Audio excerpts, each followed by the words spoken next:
I was born on June 6, 1996, and I was diagnosed with transposition of the greater vessels. We were at the hospital and I had them and went to recovery. And then about 45 minutes later, 3 doctors came in. Phil was with me, and one was carrying Joe, one was carrying an oxygen tank, and the other one had the mask on Joe's face. And they said, "We've got a problem. Dad, you need to come with us." So we left the room and walked down to probably like a NICU unit, and they started explaining to me that we had what they thought was some heart issues. I think we spent a short time maybe with Barb, and then he and I was off to Children's Hospital. So he was not more than a couple hours old or so. And his pulmonary artery and aorta are switched, so the blood would never mix. The same blood would go to his body, the same blood would go to his lungs. He had a big VSD, which is a hole in the heart. There's a lot to take in a short period of time. From Mercy to Children's, I had to pull over and sort of settle down for a minute, say a little prayer, then got back on the highway to get to the hospital. Yeah, growing up with a heart defect was hard at times. There were a lot of sports I couldn't play. I couldn't do contact sports or anything like that, and my other abilities in sports were kind of limited due to my cardiovascular system. And I would also go to the doctors a lot and hospitals a lot for checkups. Early on, there was feeding tubes and hospital visits and operations. He got real bad infection once, had to rush him to the hospital. He almost passed away that incident. In 2016, he had to have his pacemaker replaced with a defibrillator because he was having a lot of abnormal heart rhythms.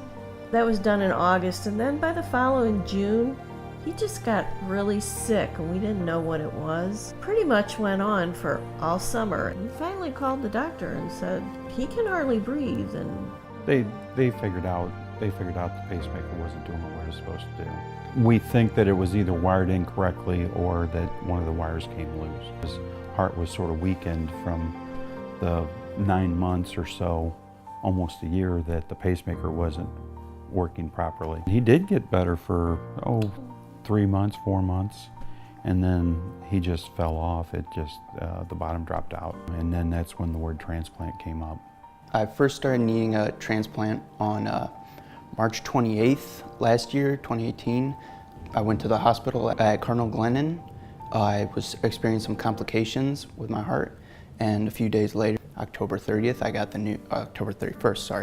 I got the news that I would need there was an available heart. And I was very happy about that, very excited, so we did that. And November 1st at around 7 a.m., I went into surgery, and the surgery ended around 10 p.m. the same day. And I was finally discharged from the hospital December 6th. There were times when I was thinking that could end up what happening if things got worse. I didn't think they'd get that worse. I figured it's just another obstacle that I'm gonna have to jump over. I was scared, and because it could go wrong. This doesn't always work, and not everyone gets a heart. If the surgery went successful and the post-treatments went successful, then I could come out of this a lot healthier with a new heart.